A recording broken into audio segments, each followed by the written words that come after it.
चैतन्य प्रभु नित्यानंद श्री अद्वैत गदाधर श्रीवासादि गौर भक्तवृंद। हरे कृष्णा कृष्णा कृष्णा हरे हरे, हरे राम राम राम हरे हरे। हरे कृष्णा कृष्णा कृष्णा हरे हरे, हरे राम राम राम हरे हरे। सर्वप्रथम मैं अपने गुरुपाद पद्म ओम विष्णुपाद अष्टोत्तरशत श्री श्रीमद्भक्ति वेदांत श्रीधर गोस्वामी गुरुदेव महाराज जी के चरणारविंद में प्रणिपात करता हूँ, उनकी अहितु की कृपा वांछा करता हूँ। तत्पश्चात मित्रलाभ विष्णुपाद अष्टोत्तरशत श्री श्रीमद्भक्ति वेदांत नारायण गोस्वामी महाराज जी एवं मित्रलाभ विष्णुपाद अष्टोत्तरशत श्री श्रीमद्भक्ति श्री रूप सिद्धांत गोस्वामी महाराज जी के चरणारविंद में प्रणिपात करता हुआ उनकी अहितु की कृपा वांछा करता हूँ। रूपानुकूल परंपरा जयतो श्रीला प्रभुपाद से परिकर जयतो आप सभी उपस्थित वैष्णवी माता पिता भाई बहन सभी के चरणों में यथा योग्य दंडवत प्रणाम अर्पित करता हूँ, समर्पित करता हूँ। हरे कृष्ण।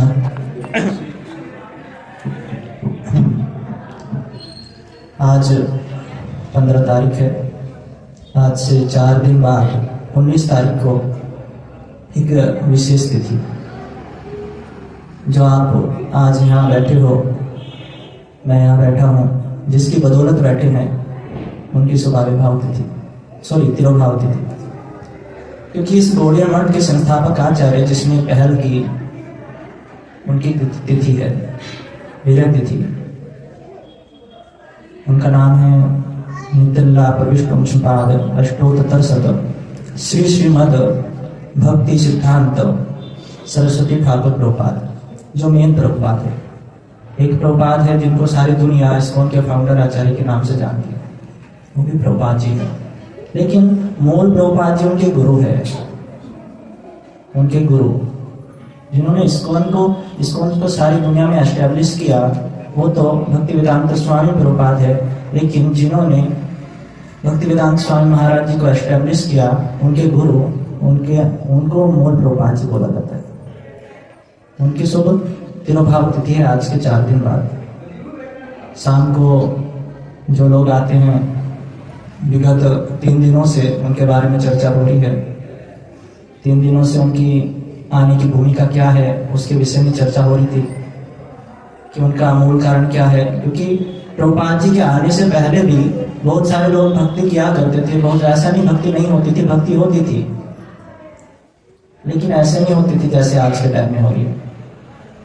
कोई बिरला ही कर पाता था जिसको इच्छा जगती थी भक्ति करने की, भक्ति की जिसको महिमा पता चलती थी वास्तविक रूप में, वो वृंदावन जाता था। और वृंदावन में ऐसे नहीं कि हमारा कल खाने का होगा नहीं होगा तो क्या होगा, कल हमको ये मिलेगा नहीं मिलेगा, घर मिलेगा। आज के टाइम में वृंदावन में लोग जाते हैं, 70 तो प्लानिंग करते हैं वहाँ रहने की व्यवस्था हो। बार प्रभु जी को फोन करके बोलेंगे, प्रभु जी हमारे लिए कमरा तो है ना, खाली कमरा है, हमको रूप सनातन गौड़िया मठ में ही कमरा चाहिए, और कहीं चाहिए नहीं, हमको यही चाहिए, ये चाहिए। प्रसाद तो अच्छे से मिलेगा ना, हमको ये सूट नहीं करता, जो उधर दाल बनती है ना वो हमको अच्छी नहीं लगती। यदि मठ में प्रसाद ना हो हम बाहर पालेंगे, आप चिंता मत करना, पैसे है ना। आज के टाइम में हम पैसों की व्यवस्था करके रखते हैं, लेकिन वृंदावन में जाने की पद्धति कुछ और है। महाप्रभु के पीछे दुनिया वृंदावन जाने के लिए लालाई थी। सनातन गोस्वामी पाद महाप्रभु सनातन गोस्वामी पाद के गांव में पधारे, सनातन गोस्वामी पाद से मिले, तो महाप्रभु को सनातन गोस्वामी पाद ने उपदेश देते हुए कहा, ये भीड़ के साथ वृंदावन जाने की पद्धति नहीं है। भीड़ मतलब एक तो होती लोगों की भीड़, एक होती जो हमने संग्रह करके रखता है, बहुत सारी एक्स्ट्रा चीज है, उसकी भी हमारे पास भीड़ है। आंतरिक भीड़ जिसको बोलते हैं, हमारे मन में बहुत सारी भीड़ है, थोड़े चलते रहते हैं। तो पहले प्रभुपाद जी के आने से पहले बहुत बिरला ही होते थे जो वृंदावन में जाके पेड़ के नीचे, कभी इस पेड़ के नीचे, कभी उस पेड़ के नीचे, हमारे रूप गोस्वामी पाद जैसे, सनातन गोस्वामी पाद जैसे ऊपर इतना हल्ला क्यों हो रहा है? ऊपर एक बार मना करके आ जाओ। मेरा मन उधर चला जाता है, फिर मेरा मन लगता है। तो वृंदावन में पहले लोग जाते थे, हमारे रूप गोस्वामी पाद, सनातन गोस्वामी पाद, पेड़ के नीचे, कभी इस पेड़ के नीचे, कभी उस पेड़ के नीचे, कभी ऐसा वहां कोई पेड़ ना होगा जहाँ पर रूप गोस्वामी पाद ने भजन ना किया होगा। स्वयं एक पेड़ के नीचे, कभी एक पेड़ के नीचे रहते भी नहीं थे। एक रात एक पेड़ के नीचे रहे, दूसरी रात दूसरे पेड़ के नीचे, और तीसरी रात तीसरे पेड़ के नीचे। आसक्ति ना हो जाए, आसक्ति ना हो जाए। तो वृंदावन में जाने की पद्धति भैया हमारे बस की तो बात है नहीं। आज की स्थिति देखी जाए, और ठंड में वो भी पेड़ के नीचे रहे, कोई बस की बात दिखती नहीं, इतनी औकात है नहीं। पहले भक्ति किया करते थे लोग, तो ऐसे किया करते थे, लेकिन प्रभुपाद जी ने हमारी स्थिति देखी, भैया इतनी इनकी औकात है नहीं, इतनी इनकी सामर्थ्य है नहीं कि ऐसे ऐसे भक्ति कर पाए, तो इनके लेवल पे आना पड़ेगा।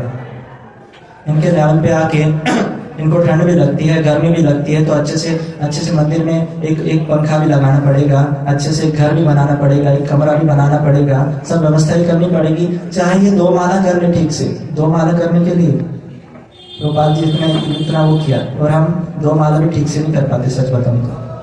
यदि कहा जाए ना, सुबह उठो, जल्दी उठो, और जल्दी उठ करके क्या करो, एक आसन पे बैठ जाओ, ठाकुर जी के सामने तुलसी रख लो सामने, और कम से कम 2 माला तो ठीक से कर लो। वो भी हमारी ठीक से होती नहीं, सच बताओ। मेरी नहीं होती, आपकी तो मैं कह नहीं सकता, मेरी नहीं होती। तो वृंदावन में जाने की पद्धति, जाते थे लोग, तो हमारे प्रभुपाद जी ने दिखाया, भैया हमारी इतनी औकात है नहीं, हम ऐसे जाए वृंदावन में। तो वृंदावन में चलो, साधु के साथ चलो, साधुओं के साथ। कहते हैं ना, परिक्रमा लगाओ तो किसके साथ लगाओ? साधु के साथ लगाओ।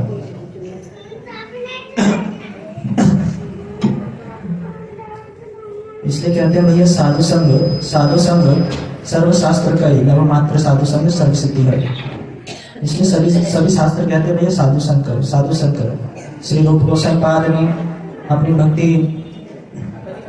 भक्ति की धारा में प्रवाहित करते हुए भक्ति के 5 अंग बतलाए। भक्ति के 5 अंग है। सबसे पहला साधु संग, पूछूंगा मैं, ध्यान से सुना। साधु संग नंबर पहला, बोलो। दूसरा नाम संकीर्तन, तीसरा भागवत श्रवण, चौथा मथुरावास, श्री विग्रह सेवन। Number 1, number 2, number 3। तेज बोलो। मथुरावास में भागवत श्रवण। नंबर 4 मथुरावास। नंबर 5 श्री विग्रह सेवा, श्री ठाकुर जी की सेवा। तो साधु संग नंबर 1 पे रखा। क्यों? क्योंकि आप नाम संकीर्तन करोगे, किसके बलबूते पे करोगे, किसके साथ करोगे, वो भी बताया साधु संग में ही करना पड़ेगा। इसलिए हमारे भक्ति विनोद ठाकुर कीर्तन में लिखते हैं, आप अधिकतर लोगों को पता होगा वो कीर्तन, ओ हे वैष्णव ठाकुर दया सागर ए दासेर करुणा करी। उस कीर्तन में लिखते हैं, एकाकी हमारा नहीं पाए बल हरि नाम संकीर्तन, तुम्हें कृपा करी श्रद्धा बिंदु दिया, तुम्हें कृपा करी श्रद्धा बिंदु दिया, देव कृष्ण नाम धाम। ओ हे वैष्णव ठाकुर दयाल सागर रस करुणा करी। हे वैष्णव ठाकुर दयाल सागर हे दासे करुणा करे। इस दास के ऊपर करुणा करो। क्या करो? एकाकी अमर नहीं पाए बल। मैं अकेला हरिनाम संकीर्तन नहीं कर सकता, अकेला आप जप कर सकते हो, अकेले आप माला फेर सकते हो, हरिनाम संकीर्तन नहीं कर सकते। और ध्यान रखना, कलयुग में नाम जप से ज्यादा हरिनाम संकीर्तन की महिमा गई है। श्रीमद् चैतन्य महाप्रभु कहते हैं, श्री कृष्णम परमे जयते श्री कृष्ण संकीर्तनम, प्रथम श्लोक से अष्टकम। चेतो दर्पण मार्जनम भव महादावाग्नि निर्वापणम, श्रेय अकेल चंद्रिका विकरणम, विद्यावधु जीवनम, आनंदाम्बुधिवर्धनम प्रतिपदम पूर्णामृतास्वादनम सर्वात्मनाशनम परम परमे जयते श्री कृष्ण संकीर्तनम। आप लोग कहते हैं भैया श्री कृष्ण संकीर्तनम परम है, कलयुग में संकीर्तन की महिमा गाई गई है। आप सोचो नहीं मठ में तो संकीर्तन हो रहा है, मेरा वहां मन नहीं लगता, मैं अकेला घर में बैठ के हरिनाम जप करूंगा, मुझे लगता है उससे ज्यादा फल प्राप्त हो जाएगा। आपके लगने से ना लगने से कुछ होता नहीं, जो शास्त्र में कहा गया वही श्रेष्ठ है। आपको लगता है भैया ये श्रेष्ठ है, आपके लगने से क्या होता है? मेरे लगने से होता क्या है? जो श्रेष्ठ है नहीं मुझे लगता है ये श्रेष्ठ है, ऐसा कुछ होता नहीं।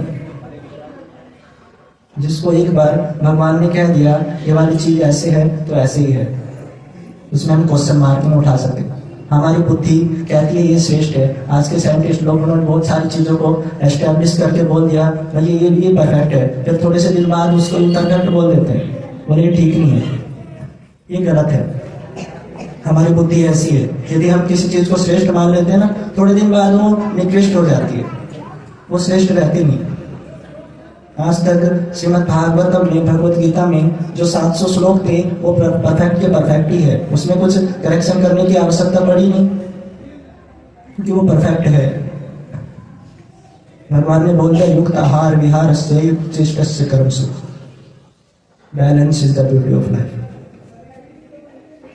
भगवान ने गीता के बारे में, शरीर के बारे में भी बोला, मन के बारे में भी बोला, बुद्धि के बारे में भी बोला, आत्मा के बारे में भी बोला, ब्रह्म के बारे में भी बोला, परमात्मा तत्व के बारे में भी बोला और स्वयं अपने बारे में भी बोला। भगवान ने गीता में सब दिया।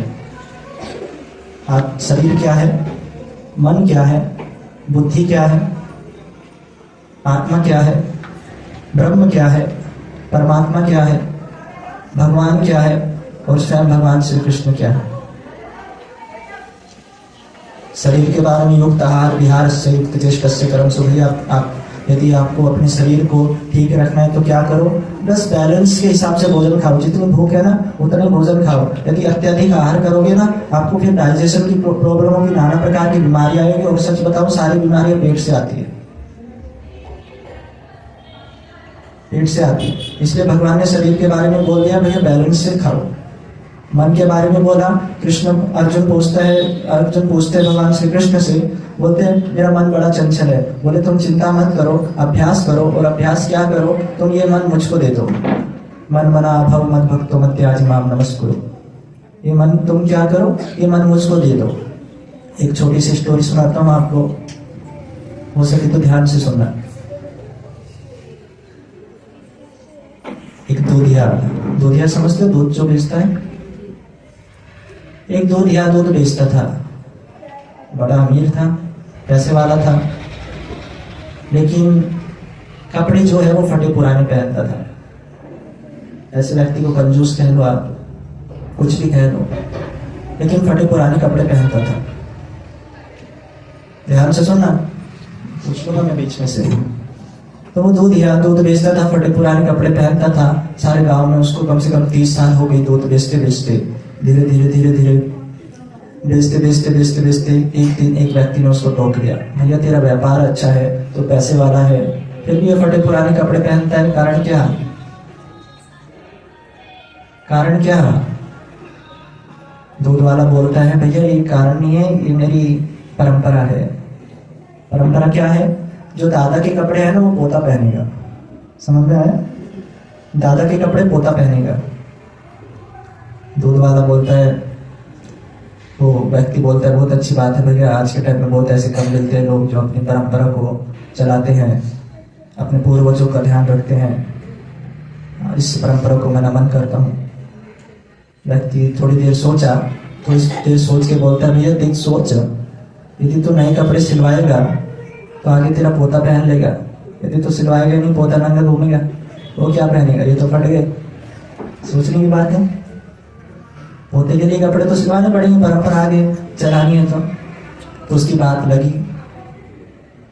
धीरे धीरे बोला कि कहाँ मिलते हैं कपड़े वाले की दुकान पे कभी गए, कभी खरीदने की जरूरत नहीं पड़ी, दादा के इतने सारे कपड़े थे, खरीदने की जरूरत नहीं पड़ी। श्री श्री राधा विनोद बिहारी जो की, सचिनंदन गौर हरि की, निदाय गौर प्रेमानंदे हरि हरि बोल। हरे कृष्णा कृष्णा कृष्णा हरे हरे, हरे राम राम राम हरे हरे। हरे कृष्णा। तो कभी कपड़े खरीदने की जरूरत पड़ी नहीं तो इसलिए दुकान पे गया नहीं। व्यक्ति से पूछता है भैया मुझे दुकान का पता बता दो, कपड़े की दुकान कहाँ पर है, मैं कपड़ा खरीद लूंगा। आपकी बात मुझे बहुत अच्छी लगी और मैं कपड़ा खरीदने जाऊंगा। दूध या साइकिल पर अपनी चढ़ा, मुस्कुराता हुआ जा रहा है दूध वाले कपड़े वाले की दुकान पर। कपड़े वाले की दुकान के सामने अपनी साइकिल रोकी, अंदर पहुंचा। ध्यान से सुनो, इससे ज्यादा मुझे शाम को मजा आता है कथा करने। कोई होता नहीं ना, मेरे सारे लोग रहते हैं, कोई डिस्टर्ब नहीं करता। एक एक एक एक लय जाती है, फिर यहाँ डिस्टर्बेंस होता है ऐसे। तो हरे कृष्णा। तो शाम को नहीं, वो दूध वाले की दुकान पे कपड़े वाले की दुकान पे दूध वाला पहुंचा। बोलता है मुझे कपड़ा दो। सारे कपड़े खोल के बोले ये अच्छा लगा तो ये ले लो, ये अच्छा लगा तो ये। एक कपड़ा डिसाइड किया, बोले ये कर दो, जितना भी होता हो। उसने अपना फोटा निकाला और 1 metre 2 metre 3 metre 4 metre 5 metre दे दिया। दूध वाला आके फाड़ के देख रहा है, ये नाप कैसे रहा है। मैं भी दूध नापते मुझे 30 साल हो गई, लेकिन ऐसा नापना मैंने पहली बार देखा। अरे मैं भी तो दूध नापता हूँ, ये कपड़ा नाप रहा है, दोनों चीजें तो नापते हैं। दूध वाला अपना एक वो जिससे दूध नापता था लीटर, वो लेके आया। बोले हट, तुझे कपड़ा नापना नहीं आता, मैं नापता हूँ, देख कैसे नापते। अब उसने कपड़ा छीना, उस लीटर में अपना भरना शुरू किया। अब कपड़ा वाला बोले भैया मूर्ख वाली हरकत मत कर, कपड़ा देने का खराब कर देगा। दोनों की लड़ाई हो गई, यहाँ तक लड़ाई हो गई, एक दूसरे का कॉलर पकड़ लिया। दूध वाला बोलता है भैया ये लास्ट कपड़े मेरे दादा के, छोड़ दे इसको, ये कपड़े छोड़ दे, लास्ट कपड़े है। कपड़े वाला बोलता भैया तुमने खराब किया। दूध वाला वास्तव में मूर्ख था, उसको पता ही नहीं कि कपड़ा मापने का मापन अलग होता है, दूध मापने का मापन अलग होता है। दूध मापता है लीटर में, कपड़ा मापता है लीटर में। सिखाया गया बचपन से, स्कूल में पढ़ा गया है। सबका मेजरमेंट अलग अलग होता है। यदि आप किसी का वजन नापोगे वो किलोग्राम में मापेगा, यदि लंबाई नापोगे तो किलोमीटर में बढ़ेगी। तो दूध वाला तो भगा दिया उधर से। कहानी यहाँ समाप्त हो जाती है। इस कहानी से शिक्षा मिलती है, ध्यान से सुनना। जिस प्रकार दूध वाला सोच रहा था कि कपड़े मापन का मापन एक होता है, दूध मापन का मापन एक होता है, इसलिए इसी प्रकार हम भी सोचते हैं भैया जिस हिसाब से भगवान को हम देखते हैं ना, उसी हिसाब से हम दुनिया वालों को भी देख लेते हैं। लेकिन भगवान को मापने का मापन अलग है, दुनिया वाले को मापने का मापन अलग है। यदि भगवान को मापना है तो दिल से मापना, और दुनिया वालों को मापना है तो दिमाग से मापना। हम करते हैं उल्टा, भगवान के यहाँ आके दिमाग लगा देते हैं और दुनिया वालों को दिल दे बैठते हैं। यहाँ दिमाग लगा लेते हैं, अच्छा ये साहब इतना अमीर है, बढ़िया चकाचक खाते हैं। यहाँ दिमाग लगा लेते हैं कि भगवान की 16,108 शादियां हुई तो हुई कैसे, इतना तो व्यक्ति जीता भी नहीं जितने उन्होंने शादी कर ली। यहाँ दिमाग लगा लेते हैं। भगवान ने 21 किलोमीटर का पर्वत उठाया तो उठाया कैसे, हमारी हालत खराब हो जाती है उसकी परिक्रमा करने में। 70 बार हम बीच बीच में बैठ जाते हैं गोवर्धन की परिक्रमा करते करते। उठाया तो उठाया कैसे, वहां दिमाग लगा लेते हैं, जबकि वहां दिल की बात है। भगवान कालिया के ऊपर नाचे तो नाचे कैसे, हमको नाक को पकड़ने में डर लगता है। 70 जगह भगवान की हर एक लीला में दिमाग लगा लेते हैं। लेकिन ये फोन किसका बज रहा है?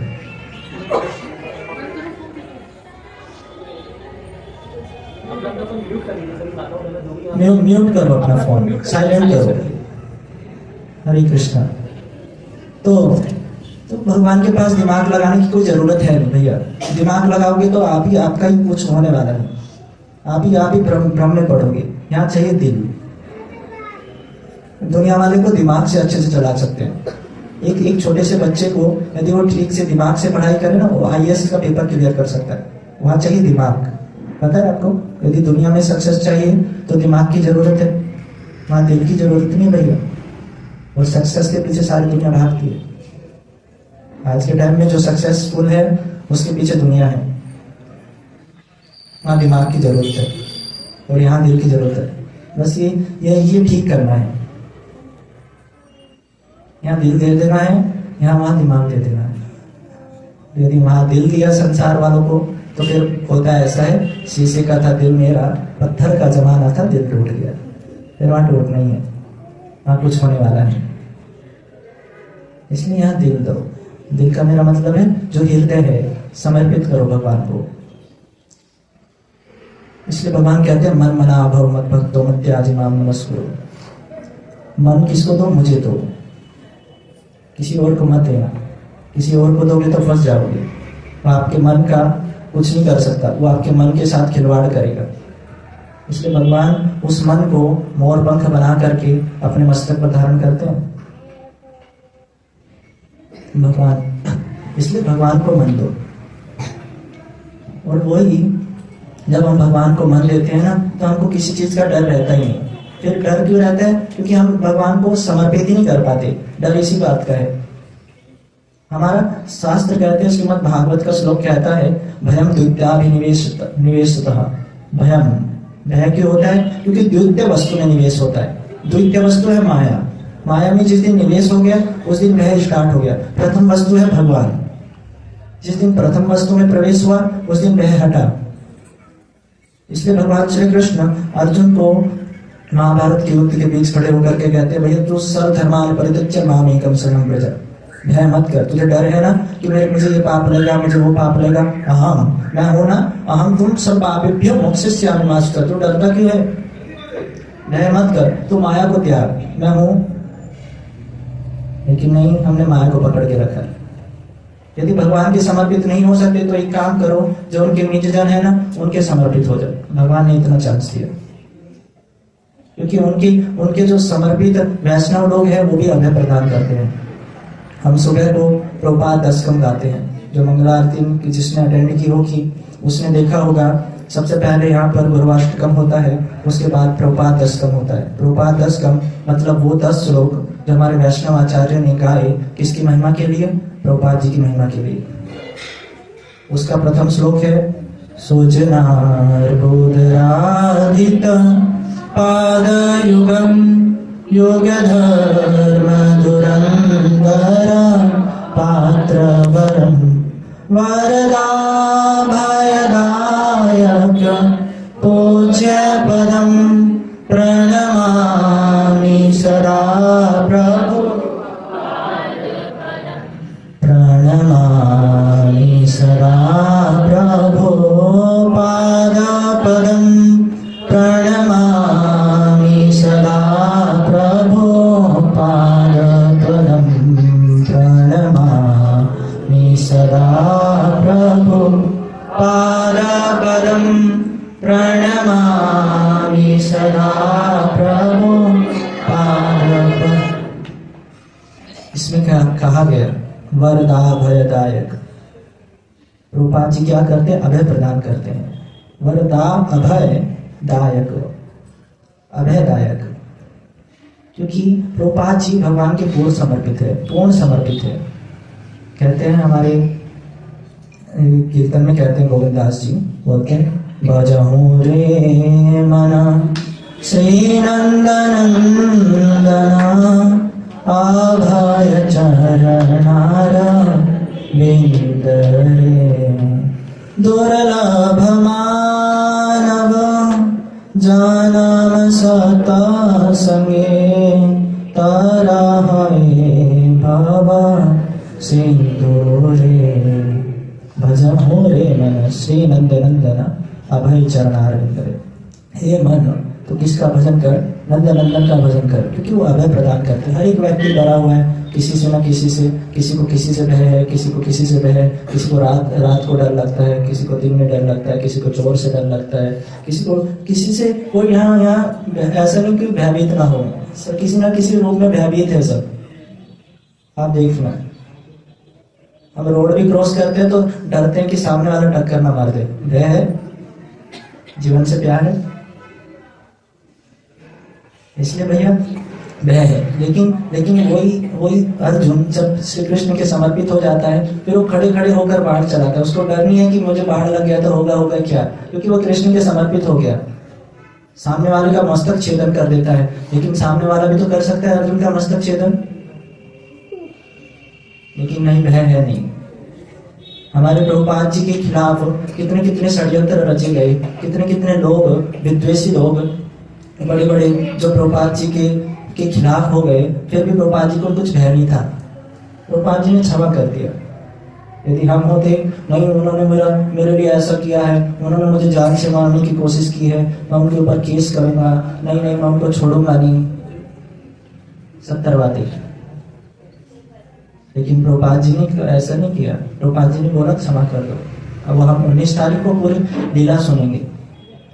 मैं भी आपके सामने एक भूमिका तैयार करके जाऊंगा। 3 दिन से भूमिका ही तैयार करवा, चौथा दिन है। मुझे लग रहा है 6 दिन भूमिका तैयार करने में जाएंगे, फिर उनकी लीलाएं तो होती रहे।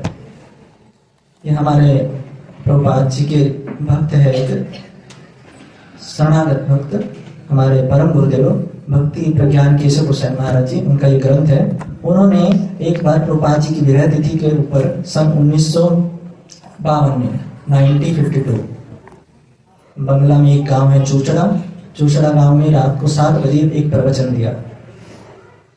उस दिन प्रभुपाद जी की विरह तिथि थी, जो 19 तारीख को आने वाली। तो उन्होंने सबसे पहले बोला उस कथा में, बोले वैष्णव का आविर्भाव और तिरोभाव दोनों एक ही तात्पर्य पे है। मतलब आविर्भाव इज इक्वल टू तिरोभाव, उसमें कोई डिफरेंस नहीं है, दोनों एक ही तात्पर्य है। जिस प्रकार वैष्णव आविर्भाव लेने पर सारा जगत प्रसन्न हो जाता है, सारे लोग खुश हो जाते हैं, लेकिन तिरोभाव होने पर भी वैष्णव जगत प्रसन्न होता है। हमारी बात में हमारे दिमाग में ये बात आती नहीं। क्यों? क्योंकि हम समझते हैं एक व्यक्ति जब आता है तो खुशी होती है, लेकिन जाता है तो किस बात की खुशी होती है? एक व्यक्ति जब जाता है, हमको तो होती नहीं। वैष्णव का आविर्भाव और तिरोभाव दोनों एक ही वस्तु है। उनका इस जगत में जितना आना मंगलदायक है, उनका इस जगत से जाना भी उतना ही मंगलदायक है। आप ही सोचो, यदि प्रभुपाद जी आज हमारे बीच होते, और सच बताऊं हमारी इतनी औकात नहीं थी कि हम उनका सामना भी कर पाए, क्योंकि उनके नियम, उनका तेज, उनका शासन हमारे बस की तो बात नहीं थी सहने की। हमारे परमेश्वर प्रभु जी बोलते, भैया यदि तुम लोग हमारे परम गुरुदेव के टाइम पे आ जाते ना, हमें बोलते थे ब्रह्मचारियों को, तो सारे भागते खड़े होते। क्यों? हमारी इतनी औकात है नहीं, हम शासन सहन कर पाए। प्रभुपाद जी का नियम था 64 माला रोजाना करनी है, 64। हमारी 16 माला ठीक से नहीं होती, 64 तो बहुत दूर की बात है। पूरे दिन हम पुजारी से हटते हैं, प्रसाद पाते हैं, सो जाते हैं, फिर उठते हैं।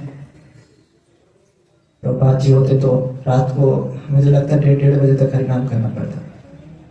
एक शासन था प्रभुपाद जी का। इसलिए यदि हम आज उनकी तिथि बना रहे हैं ना, विजय तिथि बनाने वाले हैं, तो वो उसका कारण ये है कि वो भगवान के नित्य धाम को चले गए। क्योंकि हमारा एक भक्त का कर्तव्य होता है वैष्णव की खुशी में खुश रहना, भगवान की खुशी में खुश रहना। गोपियां कभी अपनी खुशी नहीं देखती, गोपियां देखती है भगवान की खुशी। भगवान खुश रहे तो हम खुश रहे। रात में कथा सुना रहा था, आप सबने सुनी होगी, कि जब द्वारका में भगवान श्री कृष्ण को दर्द हुआ ना सर में, तो किसी ने अपनी पदरजनी दी। भगवान ने कहा, भैया जो मेरा भक्त, शरणागत भक्त मुझे अपने चरणों की धूली दे देगा ना, और उस धूली से लेपन कर देगा मेरे सर पे, तो मेरा सर दर्द ठीक हो जाएगा। लेकिन सब ने मना कर दिया, रुक्मणी ने मना कर दिया, सत्यभामा ने मना कर दिया, कालिंदी ने मना कर दिया, सबने मना कर दिया। नारद जी को बोला गया कि जाओ ब्रज में जाओ, गोपियों के पास, वहां से पदरज लेकर आओ। गोपियों के पास गए, गोपियों से बोलते हैं नारद जी कि कृष्ण के सर में दर्द है और आपके पाद पद्मों की धूली चाहिए। गोपियां तुरंत उठी, यमुना किनारे से यमुना में अपने पैरों को डाला, पैर गीले हुए, और उसी पैरों को यमुना की रज पे मलने लगी, क्योंकि ज्यादा रज चाहिए ना, कृष्ण के सर में दर्द है। नारद जी ने बोला तुमको डर नहीं लगता? वो कृष्ण है। शेष महेश गणेश दिनेश सुरेश जाहि निरंतर ध्यावे जाहि अनादि अनंत अखंड अछेद अभेद सुवेद बतावे। भैया बड़े बड़े शेष महेश गणेश दिनेश जिनका ध्यान करते रहते हैं फिर भी ध्यान में आते नहीं। रूप गोस्वामी पाद लिखते हैं यद्यपि समाधिशो विधिरपि पश्चरी ना तव नखाग्र मरीचिम। ब्रह्मा जी भी ध्यान करते करते थक जाते हैं, लेकिन कृष्ण तो बहुत दूर की बात है। कृष्ण के पाद पद्मों के जो अग्रभाग है, नखून है, नखून से जो छटा निकलती है ना, उसका दर्शन नहीं कर पाते। यद्यपि समाधिशो विधिरपि पश्चरी ना तव नखाग्र, ना कर दिया, मना कर दिया, कृष्ण का दर्शन नहीं कर पाते। उन कृष्ण को तुम अपने पाद पद्मों की धूली देने की बात कर रही हो, तुम्हें डर नहीं लगता? करोड़ों करोड़ों साल तक तुम नरक में भटकोगी। गोपियों का उत्तर सुन के नारद जी हैरान हो गए। गोपियां कहती हमको डर नहीं लगता, हम अब है, डर किस बात का? हम तो कृष्ण की खुशी में खुश है। भैया कृष्ण का सर दर्द हमारे पैरों की धूली से ठीक होता है तो ले जाओ, कृष्ण खुश रहे। कृष्ण का सर दर्द ठीक होना चाहिए, कृष्ण दुखी है ना, ठीक होना चाहिए। और वो पाद पद्मों की धूली दे दी। भक्त का कर्तव्य है भगवान की खुशी में खुश रहना। इसलिए गोपी सर्वोत्तम भक्त है, वो अपनी खुशी नहीं देखती, हम तो अपनी खुशी भी देख लेते हैं। हम तो अभी गुरुजी ने कह दिया ये वाली सेवा करनी है, हम उसमें भी अपनी कैलकुलेशन लगा लेते हैं। नहीं ऐसे नहीं है, थोड़े समय में हो सकती है ना, फटाफट करते हैं। अरे विश्राम करना है ना, सुबह से जागे हुए नींद आ रही। इसलिए भक्त जो होता है ना, वो भगवान की खुशी में खुश रहता है, वो सेवा में खुश रहता है। इसलिए वैष्णव का इस जगत से आना और इस जगत से जाना, वो यहाँ भी सेवा करते हैं, वहां भी सेवा करते हैं। तो वैष्णव सेवा में ही प्रसन्न होते हैं। यदि वैष्णव लोग प्रसन्न हैं तो हमको दुख किस बात का हो रहा है? हमारे अंदर दोष है। इसलिए वैष्णव साहित्य में ना इस विरह तिथि का नाम बताऊं क्या है? इस विरह तिथि का नाम दिया गया विरह महोत्सव। उत्सव है, उत्सव कोई दुख का होता है? शोक उत्सव, शोक एक अलग बात है, उत्सव विरह एक अलग बात है। शोक होगा आपको जब आपको भय है तो शोक होता है, जब आप अभय हो ना तो विरह होता है। और वो अभय इस वैष्णव जगत में पाया जा सकता है, निडर जिसको बोलते हैं। तो विरह उत्सव नाम दिया गया। हमारे भक्ति प्रज्ञान केशव गोस्वामी महाराज जी लिखते हैं भैया हमको दुख इसलिए होता है क्योंकि हमारे अंदर दुख है। हमको दोष इसलिए दिखाई देते हैं दूसरों में क्योंकि हमारे अंदर दोष है। हमारे अंदर दोष है, वो हमको दिखाई नहीं देता है ना। सबके अंदर दोष है, वो हमको दिखाई दे जाते हैं। उसने मेरे साथ ऐसा किया, उसने मेरे साथ ऐसा किया, वो दिखाई दे जाता है। हमारे प्रभुपाद जी के विषय में हमारे भक्ति प्रज्ञान केशव गोस्वामी महाराज जी लिखते हैं, बोलते हैं वैष्णव चरित्र सर्वदा पवित्र। वैष्णव चरित्र जो है वो सर्वदा पवित्र है।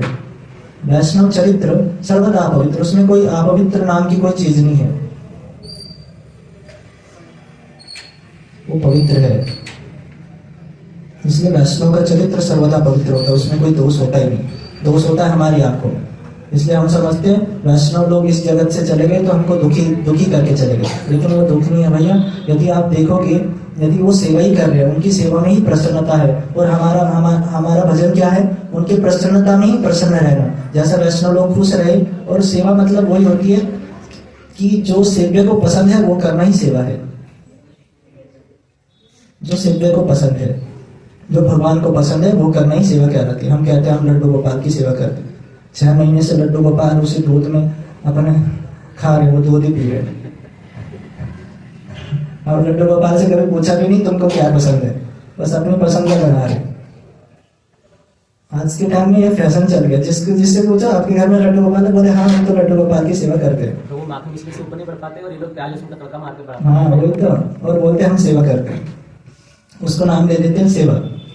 सेवा कोई ये छोटा मोटा शब्द नहीं है, बहुत बड़ा शब्द है।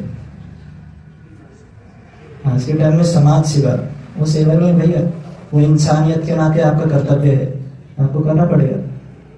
सेवा शब्द यदि कहीं सार्थक होता है तो भगवान के लिए ही होता है। ये छोटा मोटा शब्द नहीं, वो लोग बात बोल देते हैं हम ठाकुर जी की सेवा करते हैं। लड्डू को हम पूछते हैं, लड्डू को पाला है आपके घर में? बोले हाँ है। बोले उनकी सेवा करते हो आप? बोले हाँ करते हैं। बोले कैसे करते हो? बोले बस रात को एक दूध लगा देते हैं और दिन में माथा मिश्री रख देते हैं, वो भी सेवा। आरती उतार देते हैं एक बार। देखिए ये सेवा नहीं है। सेवा का मतलब जो है वो होता है भगवान की, जो भगवान को पसंद है वो करना ही सेवा है। भगवान को प्याज लहसुन अच्छे नहीं लगते तो हम भी नहीं खाएंगे। भगवान को बोला गया असत्संग त्यागो, कुछ बुरी बातें मत करो। भगवान कहते हैं मेरी चर्चा करो, भगवान को पसंद है भगवान की कथाओं की चर्चा करना, तो हम वही करेंगे। जो भगवान को पसंद है वो करना ही सेवा है। सेवा कोई छोटा मोटा शब्द नहीं है, सेवा बहुत बड़ा शब्द है। इसलिए सेवा साधारण रूपेण सिद्ध रूपेण जात्री। ये सेवा बहुत सब सेवा की हमारे रघुनाथ दास गोस्वामी ने, हमारे प्रभुपाद जी ने। एक बार क्या हुआ सुना जाता है, एक बार भक्ति विनोद ठाकुर उनके पिताजी प्रभुपाद जी के आम लेकर आए, कुछ आम लेकर आए और आम ऐसे ही टेबल पर रख दी। टेबल पर रख दिए, प्रभुपाद जी आए, प्रभुपाद जी ने देखा टेबल पर आम रखे हुए हैं, उनको आम बहुत पसंद है कहा सुना जाता है, और उन्होंने एक आम लेके खा लिया। उनको बाद में पता लगा भैया ये कृष्ण को भोग नहीं लगे थे, कृष्ण को भोग नहीं लगे थे। उन्होंने उसी दिन प्रतिज्ञा ले ली, बोले जो कृष्ण को निवेदित वस्तु मैंने खा ली अपनी पसंद के लिए, मुझे पसंद है इसलिए मैंने खा ली वो चीज, आज से मैं आम को त्यागता हूँ। उन्होंने जीवन भर आम नहीं खाई। लेकिन हम रोजाना प्याज लहसुन खा रहे, भगवान को पसंद है नहीं और भगवान को भोग में नहीं लगती। ये सेवा नहीं होती। सेवा की हमारे गुरुवर्गों ने, और हम सेवा तब कर सकते हैं जब उनके मार्ग पर चले, उनके पीछे पीछे चले, जो वो कहे वो करे, वो सेवा है। इसलिए सेवा बहुत बड़ा शब्द है, सेवा कोई छोटा मोटा शब्द नहीं है। इसलिए विरह उत्सव 19 तारीख को है उनका विरह उत्सव, इसलिए हम बना रहे हैं विरह। विरह का मतलब क्या होता है? विशेष रूप से साथ रहना ही विरह है कहा जाता है। विशेष रूप से साथ रहना विरह है। देखो हमारे भगवान की एक तिथियां उपस्थित होती है, लेकिन वैष्णव ठाकुर की इतनी कृपा है, हमारे संतों की इतनी कृपा है, उनकी हम आविर्भाव तिथि भी बनाते हैं, तिरोभाव तिथि भी बनाते हैं। आप कृष्ण का जन्मदिन एक बार बनाते हो साल में, आप रामनवमी एक बार बनाते हो साल में, आप नरसिंह चतुर्दशी एक बार बनाते हो साल में। लेकिन यहाँ वैष्णव ठाकुर इतने कृपालु, इतने दयालु, उनका एक आविर्भाव बनता है, एक तिरोभाव बनता है, दोनों दिन भंडारे खाने को मिलते हैं। ये भी कृपा है ना। सबसे बड़ा कृपा क्या है कि उनकी कुछ एक दो बातें लेकर चले जाओ इधर से, जो वो कह रहे हैं ना उसको अपने जीवन में उतारने की चेष्टा करो, वही हमारे लिए कृपा है। फिर आप देखना धीरे धीरे आपका मन कैसे कृष्ण पकड़ लेते हैं, जकड़ लेते हैं। फिर कहीं भटकने की जरूरत नहीं, इधर उधर भटकाव हो रहा है ना, हमारा मन नहीं लग रहा, मन बेचैन है, इधर जाता है कभी उधर जाता है, नाना प्रकार के दुख पा रहे हैं हम इस संसार में। बस एक बार वैष्णव ठाकुर की बात मान के कृष्ण के समर्पित हो जाओ, कृष्ण को अपना मन दे दो। ये मन बना भव मत भक्तो मत त्याजी माम नमस्कुरु। भगवान को बस एक बार मन दे दो, और भगवान ने एक बार मन पकड़ लिया, उस मन का भगवान कहते हैं मैं मोरवा बना करके अपने सिर पर धारण करके उस भक्त को जीवन भर ददामि बुद्धि योगम तम अनन्यश्च चिंतयन्तो माम ये जना परिपासते तेषां नित्याभियुक्तानां योगस्य महामयम्। फिर डरने की जरूरत नहीं है, जो है उसकी मैं रक्षा करता हूँ, जो नहीं है उसको मैं ला कर देता हूँ। ये भगवान कहते हैं, भगवान कहते हैं डरो मत, एक बस भजन करो। एक भक्त हुए, आपको पता है, एक भक्त हुए मलुकदास जी, नाम सुना मलुकदास जी?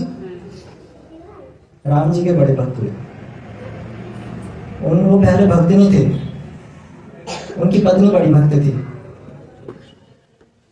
पत्नी बड़ी सेवा करती लड्डू गोपाल जी की।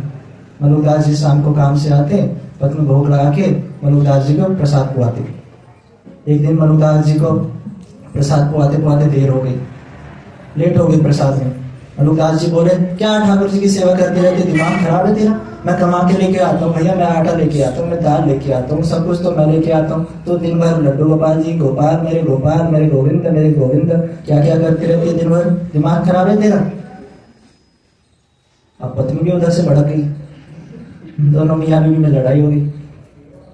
बोले दिमाग खराब मेरा नहीं, दिमाग खराब तुम्हारा है, सब कुछ तो यही करते हैं। अभी तक से पति आगे बोला हो गया। मलुकदास जी बोलते अच्छा देखता हूँ, मैं अभी कल मैं काम पे ही नहीं जाऊंगा, देखता हूँ कैसे ये सब कुछ करते हैं। अगले दिन काम पे ही नहीं गए। पत्नी ने फिर भी खाना दे दिया, बचा हुआ था घर में कुछ दाल राशन। बोले ठीक है, आज तो तूने खाना दे दिया, कल से खाना भी नहीं खाऊंगा, देखता हूँ कैसे मुझे खाना खिलाता है। और अगले दिन जाके जंगल में चले गए। बोले घर में तो पत्नी खाना खिला देगी, जंगल में कौन खिलाएगा। और जंगल के बीचों बीच जा करके कहाँ पर बैठ गए, बोले पेड़ के ऊपर बैठ गए। वहां पेड़ के ऊपर बैठ के बोलते हैं भैया नीचे तो आता जाता जंगल में भी कोई ना कोई आ ही जाता है, लकड़ी काटने वाला है ना कोई चोर डाकू आते जाते। उन्होंने देख लिया तो फिर आते रहते। और वो पेड़ के ऊपर चढ़ के बैठ गए, कहा जाता है। वहां पर बैठे और मलुकदास जी सुबह से बैठे हुए, दोपहर हुई, शाम हुई, रात के 9 बजे, 10 बजे, 11 बजे, 12 बजे, खूब अमावस्या की रात है, कुछ दिखाई नहीं दे रहा, कौन आ रहा है कौन जा रहा है। अमावस्या की रात को कुछ दिखाई नहीं देता। और वो भी जंगल जैसी चीज, जंगल जैसी जगह पे। मलुकदास जी दुखी है। बोला अच्छा पत्नी की बातों में आया, हमें कुछ खाने को ही नहीं मिला। बोले अब उनका पारा हाई होके रखा है, घर जाके बताता हूँ, दिन तो होने दो। रात को निकल गया, शेर मिल गया, अभी तक दिन का वेट कर रहे हैं। उधर पत्नी परेशान है, बेचारे पति कहाँ चले गए, अच्छी लड़ाई हुई। तभी मलुकदास जी सोच ही रहे थे, 12:30 के लगभग टाइम हुआ था। और तभी धीरे धीरे चोर आ गए वहां पर मसाले लेकर। चोर चोरी करके आए थे, भूखे थे बेचारे आधी रात को, क्योंकि चोर रात को ही अपना दिनचर्या करते हैं, दिन में सोते हैं, रात को उनकी दिनचर्या होती है। 8 बजे वॉकिंग पे निकलना है, 9 बजे इसके घर जाना है, उसी घर माल लौटना है, वो उनकी दिनचर्या होती है रात की। रात को उन्होंने अपना दोपहर का लंच किया, लंच बनाया, वो पका ही रहे थे, बन ही गया था, बस परोसने वाले थे। पीछे से तबड़क तबड़क तबड़क घोड़ों की आवाज आ गई। चोरों ने सोचा भैया सिपाही आ गए, और वो खाना परोस ही रहे थे, खाना तो परोसते ही रह गए, वो पत्थर भी उधर रह गई, खाना भी उधर पड़ा रह गया, और अपना चोरी का माल लेके निकल गए। कहते हैं तभी 4 सिपाही आए। 4 सिपाहियों ने देखा भैया गर्मा गर्म भाप निकल रही है, मतलब अभी बनाए खाना, दाल चावल। चारों तरफ देखा, चारों सिपाही चारों दिशाओं में गए, कुछ दूरी पे गए, कोई मिला नहीं। फिर वहीं पर आए, ऊपर देखा, मलुकदास जी बैठे चुपके से। मलुकदास जी को नीचे उतारा, अब उनका पारा ही है, मलुकदास जी का भी, मलुकदास जी का पारा ही है। उनको बोला नीचे आओ, अब वो नीचे ना आए। एक बार बोला, 2 बार बोला, जब तीसरे सिपाही ने कैडी आवाज में बोला नीचे आ, तो वो नीचे आए, डरे डरे बेचारे। गला सूखा हुआ है, पानी भी नहीं पिया सुबह से, बोल भी नहीं पा रहे कुछ। बोले ये खाना किसने बनाया? अब बोल नहीं पा रहे, कहां से बोले? बोले बोल, कहाँ खाना किसने बनाया? बोले चोर आए थे। बोले कौन चोर? बोले पता नहीं कहां से आए थे, लेकिन चोर आए थे। बोले अच्छा, बोले खा। बोले खा। वो तो घर से यही काट कर नहीं खाऊंगा मैं। बोले नहीं खाऊंगा। अब सिपाही को शक हो गया, बोलते जरूर तूने बनाया, ये जहर मिला के रखा है इसमें, अब तो खाना ही पड़ेगा, जहर मिला के रखा। बोले खा। नहीं खाया। जबरदस्ती एक सिपाही ने निवाला दिया और खिलाया। एक निवाला खिलाया, 2 निवाले खिलाए, पेट भर गया मलुकदास जी का। मलुकदास जी को डकार आई, अब थोड़ी बोलती निकली। बोले भूखा था मैं सुबह से, इसमें जहर जोर कुछ नहीं है, आप ही खा सकते हो, खाना चाहो तो। उनको ऑफर करने लगे। और सच बताऊं, कहते वो 4 सिपाही नहीं थे, वो 4 भाई थे, राम लक्ष्मण भरत शत्रुघ्न। इसलिए कहा गया भैया, मलुकदास जी ने बाद में लिखा, अजगर करे न चाकरी, पंछी करे न काज, दास मलुका कह गए सबके दाता राम। ये मलुकदास जी का दोहा लिखा जाए, सबके दाता राम है भैया, आप कुछ करो ना करो, सबको देने वाले वही है। इसलिए अजगर करे ना चाकरी। अजगर कोई काम करता है क्या? पड़ा रहता है ऐसे ही, उसके पास ही खाना चल के आ जाता है। पंछी करे ना काज, कोई काम पंछी करता नहीं। एक आदमी ही है ऐसा जो दिन से रात, रात से दिन बस लगा हुआ है, संतुष्ट हो ही नहीं रहा। भगवान श्री राम कहते हैं भैया संतोष भी एक प्रकार की भक्ति है। यदि किसी के मन में संतोष है ना, निर्धन कहे धनवान सुखी है, धनवान कहे सुख राजा को भारी, राजा कहे महाराज सुखी है, महाराज कहे सुख इंद्र को भारी, इंद्र कहे कौन? ब्रह्मा सुखी है, ब्रह्मा कहे सुख राम को भारी, राम कहे संतोष में सुख है, संतोष बिना सब दुनिया दुखारी। जब भगवान श्री राम सबरी के पास पहुंचे ना, सबरी को नवदा भक्ति का उपदेश करते हैं, तो उसमें से एक भक्ति कहते हैं, 8वीं भक्ति जथा लाभ संतोषा। 8वीं भक्ति क्या है? जथा लाभ संतोष है, जितना लाभ हो जाए उसमें संतोष करो। हाँ वो श्लोक बोला नहीं, ठीक है। हाँ 10 बजे सबको आना है।